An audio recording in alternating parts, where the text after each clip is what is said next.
you think of Queen Elizabeth I, perhaps you picture a stately portrait in the National Gallery. A face painted stark white, red hair blazing beneath a glittering crown, a gown embroidered with silver and gold thread. This is Gloriana, the Virgin Queen, the woman who declared she was married to England. But look beyond the powder and the crown, and you'll find a woman who once loved passionately, a heart that quickened at whispered words by candlelight, that trembled at secret kisses. Tonight, we'll explore the hidden loves that Elizabeth I never dared to acknowledge publicly. From the first scandal at just 14 years old, to the 30-year love affair with Robert Dudley. From a passionate infatuation with the young Earl of Essex, to one final chance with the French prince she called My Little Frog. Each romance left its mark, shaping the greatest queen England has ever known. We'll start with a scandal that shook the court in 1548, when a 14-year-old girl became entangled in a dangerous game of power. From there, we'll follow her journey through love and heartbreak across 5 decades. So, relax and let your mind drift as we explore the sleepy history of Queen Elizabeth I's secret loves.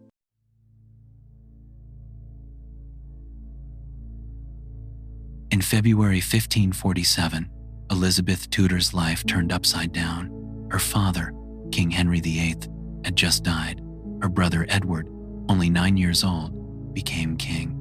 And Elizabeth, at 13, suddenly found herself third in line to the throne. Her beloved stepmother, Catherine Parr, invited Elizabeth to live with her at Chelsea Manor in London. This was a place where Elizabeth had happy memories. Here, she studied Latin, Italian, and philosophy. Catherine was an intelligent and kind woman who always cared about her stepchildren's education. But just months after Henry VIII's death, Catherine Parr secretly married Thomas Seymour. He was King Edward VI's uncle, the brother of Jane Seymour, Henry VIII's third wife. Thomas was nearly 6 feet tall, handsome, charming, and incredibly ambitious. He envied his brother Edward Seymour's power as Lord Protector to the young king.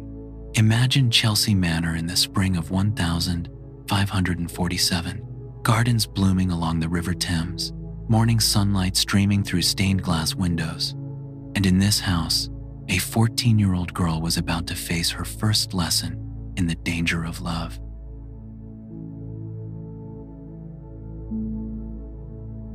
Thomas Seymour began appearing in Elizabeth's bedroom in the early mornings. He wore his nightgown, his hair still disheveled. He would tickle Elizabeth while she lay in bed, slap her on the buttocks, laugh, and joke in an overly familiar manner. Kat Ashley, Elizabeth's governess since 1537, who had taught her mathematics, geography, astronomy, and many languages, felt this behavior was extremely inappropriate. She reported it to Catherine Parr, but Catherine, an intelligent and experienced woman, dismissed Kat Ashley's concerns. She even joined in these games a few times, perhaps not realizing her husband's true intentions. One morning in the garden, Catherine and Thomas chased Elizabeth together. They held scissors and cut her black dress into 100 small pieces. Elizabeth laughed and ran, but her eyes may have already begun to understand that something was wrong. This was no longer innocent play. Elizabeth was 14, going through puberty. She had her father's red hair, her mother, Anne Boleyn's deep, penetrating eyes. She was intelligent, quick-witted, and extremely sensitive to the plots around her. She had witnessed her mother's execution when she was just 2.5 years old. She knew the court was a dangerous place. But did Elizabeth have any feelings for Thomas Seymour? Historians debate this to this day. Some believe she was seduced by his charm. Others argue she was a victim of abuse. The truth is probably more complex. A 14-year-old girl, intelligent but still naive, facing a nearly 40-year-old man, powerful and charming.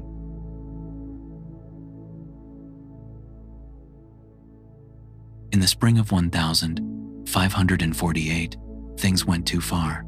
Catherine Parr, now pregnant, caught Thomas and Elizabeth in a tight embrace in a room. According to some sources, they were kissing. According to others, They were simply standing too close. Whatever the truth, Catherine made her decision. She sadly sent Elizabeth away from Chelsea Manor in May 1548. Elizabeth was sent to live with Sir Anthony Denny and his wife in Hertfordshire. This separation must have been deeply painful for Elizabeth, who had just lost her most beloved stepmother. In June 1548, Catherine and Thomas moved to Sudeley Castle in Gloucestershire. Catherine gave birth on August 30, a baby girl named Mary, but Catherine's body didn't recover. She developed puerperal fever and died on the 5th of September 1548, just 6 days after giving birth. Catherine Parr died at 36, leaving all her possessions to the husband who had betrayed her. Thomas Seymour was now a widower, wealthy and free.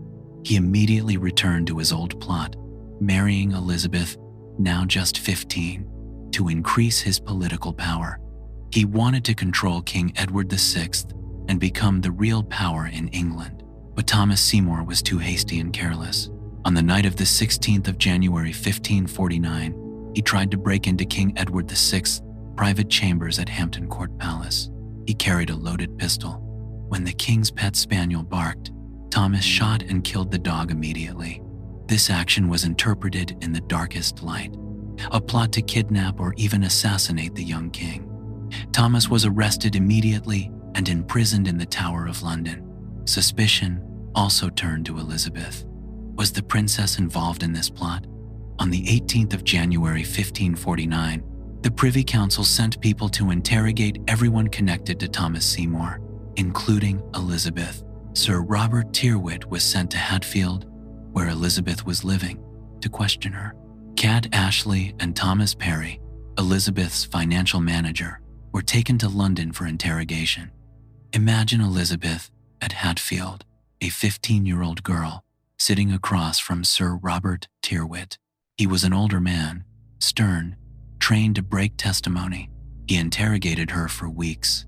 He wanted to know if Elizabeth and Thomas Seymour had planned to secretly marry, whether they had plotted against the king. But Elizabeth, despite her youth, proved to be a worthy opponent. She answered questions carefully and intelligently. She didn't admit anything that could be considered treasonous. She defended Cad Ashley and Thomas Parry. Tyrwhitt reported to Edward Seymour, Duke of Somerset, that she will not confess anything, but I see in her face that she is guilty. Eventually, Elizabeth was exonerated. There wasn't enough evidence to charge her with participating in Thomas Seymour's plot, but this scandal left deep marks. Elizabeth's reputation was damaged. All of Europe gossiped about the relationship between the princess and Thomas Seymour.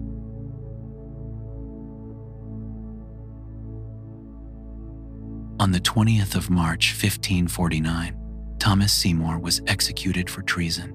He was beheaded at the Tower of London. His brother, Edward Seymour, Duke of Somerset and Lord Protector of the realm, had signed the death warrant. When Elizabeth heard the news, she reportedly said, "This day died a man of much wit and very little judgment." This statement showed remarkable maturity for a 15-year-old girl. Elizabeth had learned her first and most important lesson about love and power, that they could be dangerous weapons, that men could use affection to achieve political ambitions. This scandal also taught Elizabeth about the importance of sexual reputation.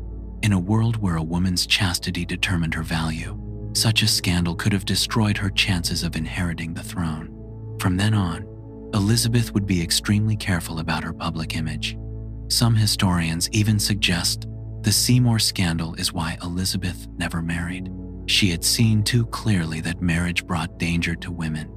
Her mother, Anne Boleyn, had been executed by her husband on charges of adultery. Her most beloved stepmother, Catherine Parr, had endured her husband's betrayal and died in loneliness after childbirth. Elizabeth had learned that love could be a trap, but she had also felt its power, its allure, and in the years to come, she would use this knowledge wisely.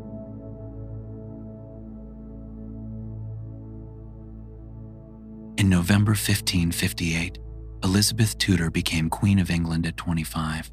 She had survived many dangers, the Seymour scandal, Perilous years under her sister Mary I's reign, accusations of participating in rebellious plots.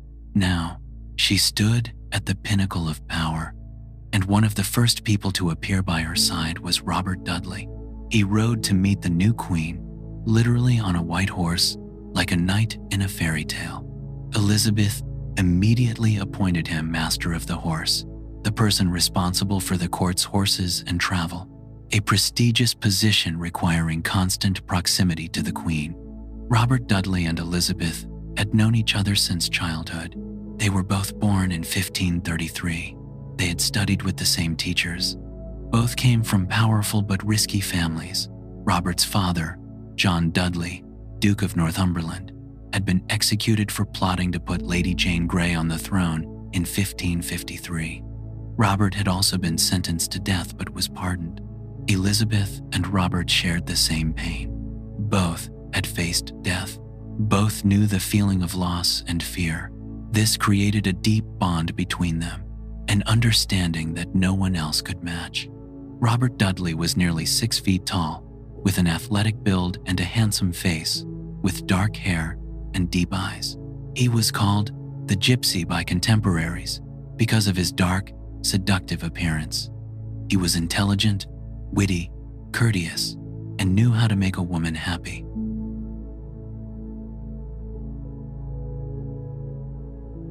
From the very beginning, everyone noticed the special relationship between Elizabeth and Robert.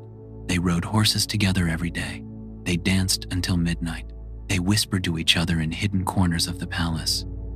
The French ambassador, Antoine de Noailles, received reports that Robert slept with the Queen on New Year's Eve. Elizabeth called Robert Sweet Robin. She gave him expensive gifts, land, titles, money. In 1564, she made him Earl of Leicester. She arranged for him to have an apartment right next to her room at Whitehall Palace. They had a connecting door between their rooms. Imagine them on late nights at Whitehall Palace. Candlelight flickering on the paintings on the walls. The sound of a harpsichord drifting from another room. Elizabeth and Robert sitting together playing cards, laughing, whispering. Perhaps they held hands. Perhaps they kissed when no one was watching. Were they lovers in the full sense of the word? This is a question historians have debated for 400 years. There's no definitive proof, but there are many intriguing clues. In 1562, Elizabeth contracted smallpox and fell into a coma. She thought she was dying. In a lucid moment, she demanded the council appoint Robert as Lord Protector of the realm with a salary of £20,000 a year, an enormous sum. Then she said something very notable. She demanded the council grant Tamworth, Robert's doorkeeper, an annuity of £500. Who was Tamworth? Why would a servant receive such a large sum? The answer is probably that Tamworth had stood guard outside the door on nights when Elizabeth visited Robert's room. He was the one who knew the secret, and Elizabeth wanted to ensure his silence was appropriately rewarded. William Cecil, Elizabeth's chief advisor, believed they were lovers, at least until 1572, 14 years after Elizabeth took the throne. Foreign ambassadors constantly wrote letters about seeing Elizabeth and Robert very intimate with each other. One reported that Elizabeth had tickled Robert's neck when he knelt to be made a Knight of the Garter.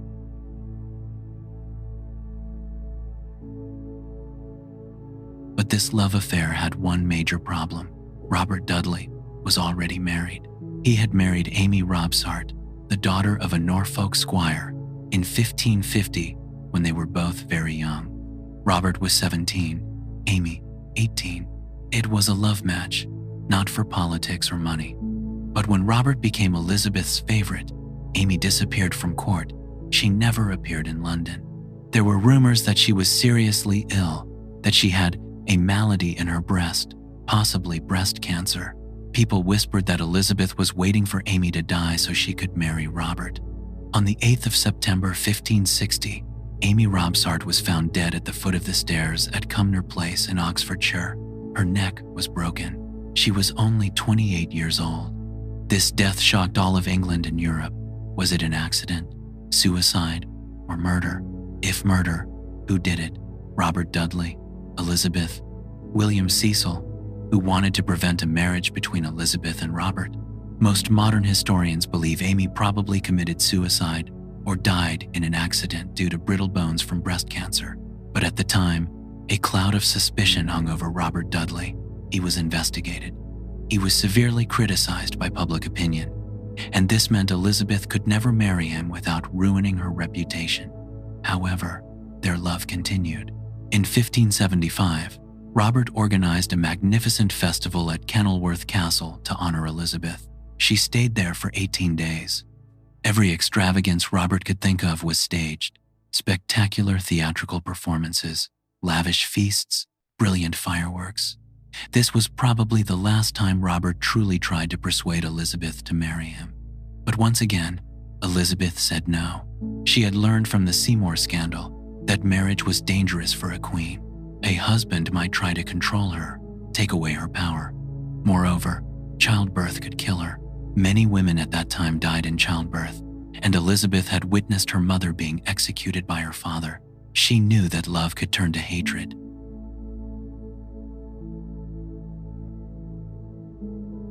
In 1578, Robert Dudley secretly married Lettice Knollys, a relative of Elizabeth and an extremely attractive woman with red hair. Lettice was the widow of Walter Devereux, Earl of Essex, and was possibly pregnant with Robert's child. When Elizabeth discovered this marriage, she was furiously angry. She never spoke to Lettice again. She nearly imprisoned Robert, but after a period of coolness, the relationship between Elizabeth and Robert continued, amazingly, much as before. They were now old friends, bound together by nearly 40 years of shared experience and affection. Robert remained Elizabeth's most trusted advisor. He was still the only one who could tease her, argue with her, make her laugh. They had a connection that no one else could understand. In 1588, the year of the Spanish Armada, Robert organized Elizabeth's famous visit to the army camp at Tilbury. She rode before the troops, wearing silver armor, and delivered her immortal speech, end quote. "I know I have the body of a weak and feeble woman, but I have the heart and stomach of a king, and of a king of England too." Just weeks later, Robert Dudley died at 55. He died on the 4th of September 1588 at Cornbury Castle while traveling to Bath for treatment. Elizabeth was deeply grieved. She locked herself in her room for days. Finally, William Cecil had to order her door broken down. Elizabeth kept Robert's last letter in a small box beside her bed. On the envelope, she wrote in Italian, his last letter. The box was still there when she died 15 years later. The love between Elizabeth and Robert Dudley is one of history's greatest love stories. They never married. Perhaps they weren't even lovers in the complete sense, but they loved each other deeply, loved for 30 years, loved until the very end.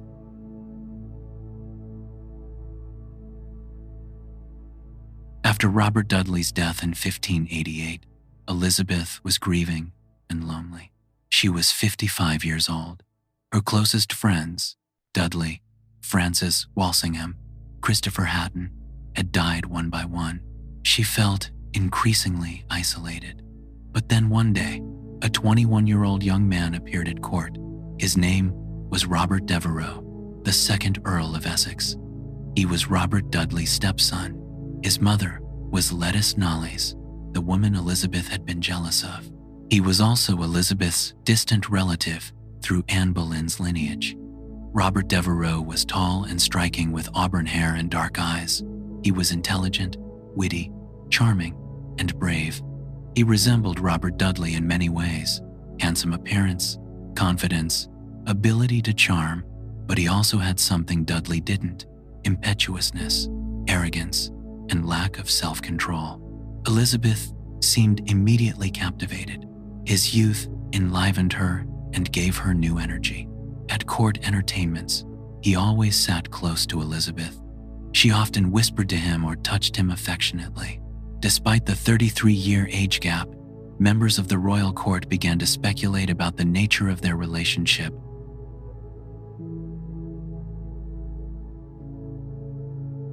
Essex quickly became Elizabeth's new favorite. He received expensive gifts, land, money, positions. He led military expeditions to Portugal in 1589, Normandy in 1591, Cadiz in 1596, where he won a brilliant victory against Spain. But Essex also caused endless trouble. He frequently quarreled with Elizabeth. He competed for power with Robert Cecil, William Cecil's son, who was becoming the most important politician in Elizabeth's final years. Essex wanted to influence foreign policy, wanted to decide official appointments, wanted power equal to the Queen's. Once, during an argument about appointing someone as Lord Deputy of Ireland, Essex turned his back on the Queen, an act of extreme disrespect. Elizabeth struck him on the ear and shouted, "Go from my sight, you devil!" Essex, in anger, put his hand on his sword, as if to attack the Queen. Others had to intervene. Yet Elizabeth still seemed unable to let him go. Perhaps he reminded her of Robert Dudley. Perhaps his youth made her feel young again. Perhaps, in some way, she loved him like a son, not like a lover. In 1590, Essex secretly married Frances Sidney, the widow of Sir Philip Sidney. When Elizabeth discovered this, she was angry but only briefly. After 2 weeks, Essex was welcomed back into her inner circle. This was very different from her reaction to Robert Dudley's marriage to Lettice. The relationship between Elizabeth and Essex was clearly different. Less romantic love, more complex affection between an older woman and an ambitious young man.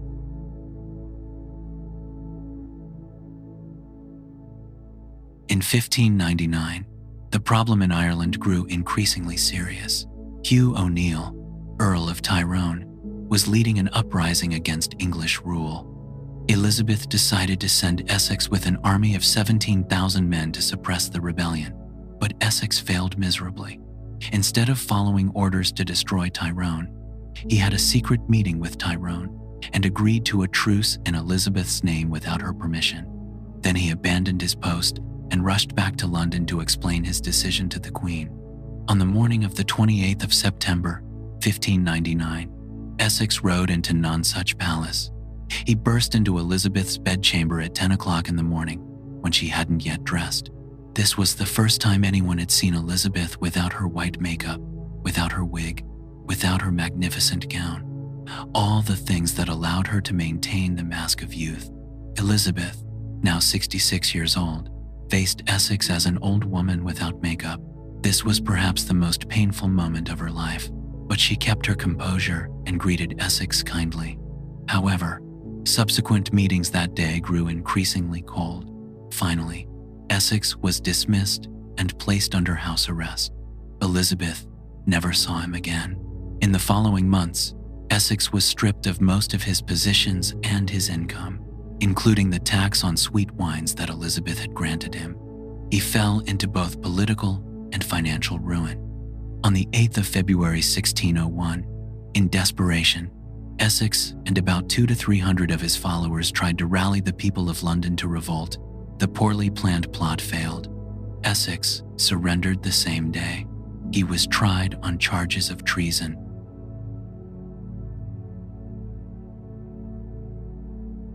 On the 25th of February 1601, Robert Devereux, Earl of Essex, was executed at the Tower of London. He was only 34 years old. He stepped up to the block and laid his head down, waiting for the axe. Elizabeth had signed the death warrant. She may have done so with deep mental anguish, but she had no other choice. Essex had betrayed her, had challenged her authority, had threatened the stability of the realm. As a queen, she had to put the country above personal feelings. However, Essex's death left a deep wound in Elizabeth's heart. She had loved him in some way, perhaps like a son, perhaps as a memory of Robert Dudley, perhaps as a symbol of the youth she had lost. Her final years were shrouded in grief and loneliness. The relationship between Elizabeth and Essex was a tragedy. It showed the danger of absolute power combined with emotion. It showed that even a great queen like Elizabeth could be seduced by charm and youth. And it showed that in the harsh political world, love cannot protect you from betrayal and death.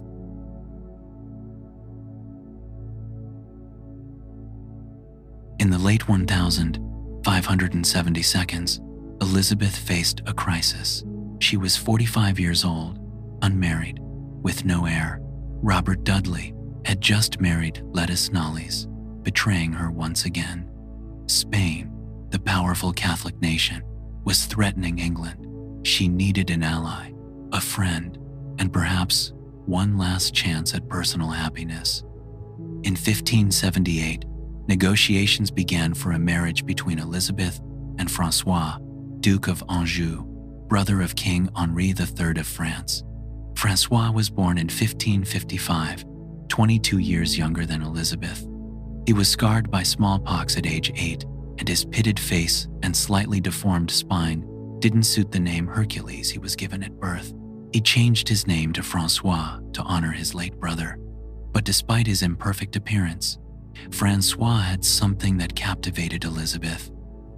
He was intelligent, humorous, and most importantly, he came in person to court her.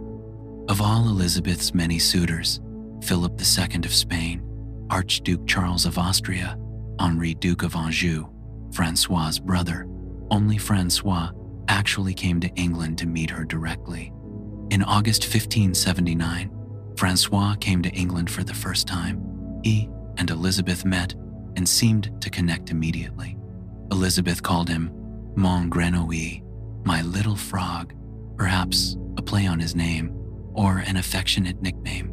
He called her Ma chère maîtresse, my dear mistress. They exchanged many affectionate letters. Elizabeth wrote in French, a language she was fluent in. In these letters, she showed genuine concern for Francois. She worried about his health. She missed him when he was away.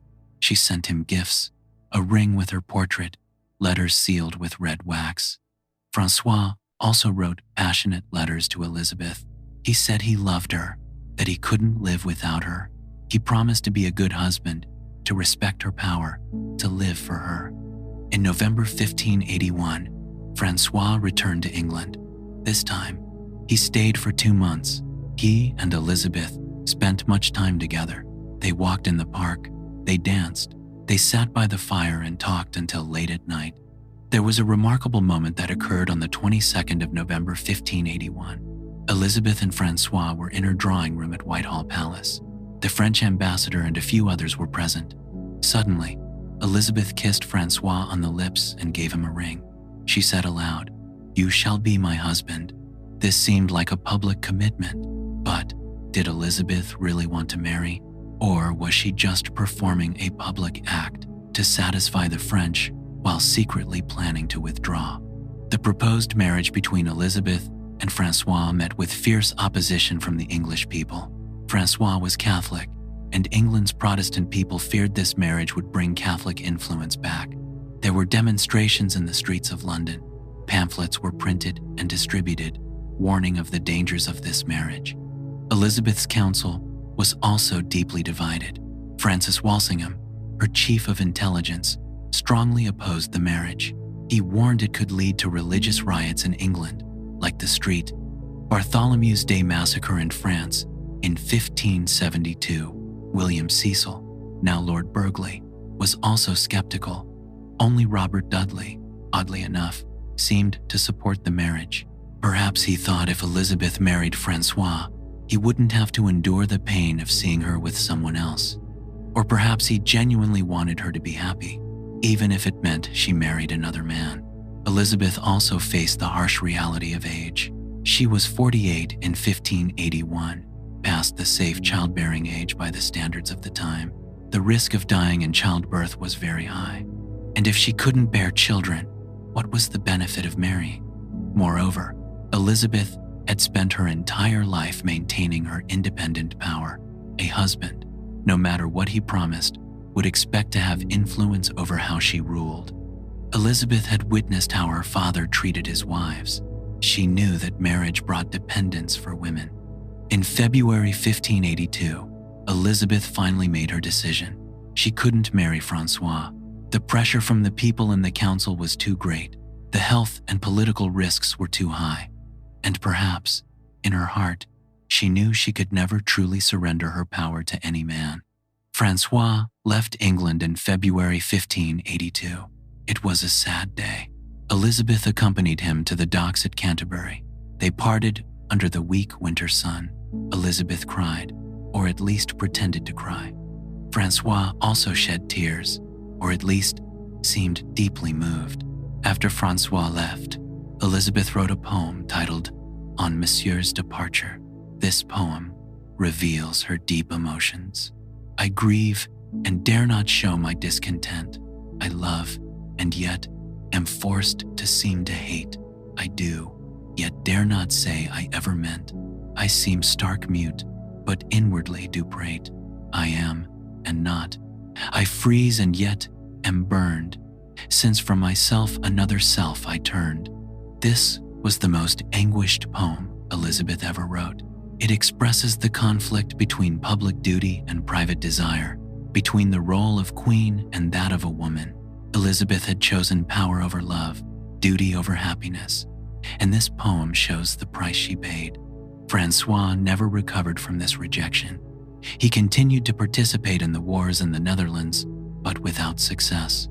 He contracted malaria in 1584 and died in June of that year, at only 29 years old. When Elizabeth heard the news, she was deeply saddened. He had been her last chance at happiness in marriage, and now that chance was gone forever. The relationship between Elizabeth and Francois was a story full of hope and sadness. It showed that even at nearly 50, Elizabeth was still capable of love, but it also showed that she had made her choice clearly. She would be Gloriana, the Virgin Queen, married to England. No man, whoever he was, could change that.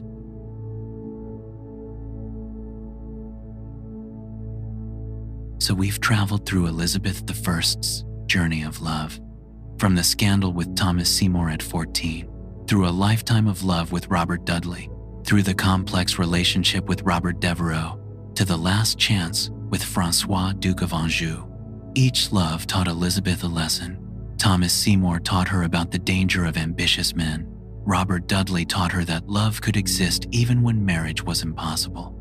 Robert Devereux taught her that youth and charm could mask danger. Francois taught her that sometimes duty must be placed above personal happiness. Elizabeth I died on the 24th of March 1603, at 69 years old. She died at Richmond Palace, surrounded by her privy councillors and bishops. According to the royal chaplain, she had a good death. Her Majesty departed this life, mildly like a lamb, easily like a ripe apple from the tree. When they cleaned out her room, they found the small box beside her bed. Inside was the last letter from Robert Dudley, annotated in Elizabeth's handwriting, his last letter. Even after 15 years, even after all that happened with Essex and Anjou, her heart still belonged to sweet Robin. Perhaps Elizabeth was right not to marry. Perhaps maintaining her independent power allowed her to become one of the greatest queens in history. Her reign, lasting 45 years, was called the Golden Age. England defeated the Spanish Armada. Shakespeare wrote his plays. English explorers traveled the world. Or perhaps she sacrificed too much. Perhaps she could have been happier if she had married Robert Dudley, had children, had a family. Perhaps power and glory couldn't fill the void in the human heart. We'll never know the definitive answer. But when you look at the portraits of Elizabeth I, the white painted face, the blazing red hair, the deep and mysterious eyes, remember that behind the powder and crown was a woman who loved and lost, who yearned and hoped, who endured pain and loneliness. Imagine her on late nights at Greenwich Palace, standing by the window overlooking the Thames, moonlight shimmering on the water, the wind carrying the scent of flowers from the garden, and in the silence of the night, perhaps she whispered a name, Robin, and remembered the days of love and youth. Elizabeth I chose power over love, duty over happiness, and because of that choice, she became a legend. The Virgin Queen, Gloriana, good Queen Bess. But she was also still a woman with a heart that loved. that broke, and that finally learned to live with loneliness. That is the legacy of Elizabeth I's secret loves, not shame or scandal, but the story of a woman who found a way to balance love and duty, heart and crown. And in that balance, she created one of the greatest reigns in history.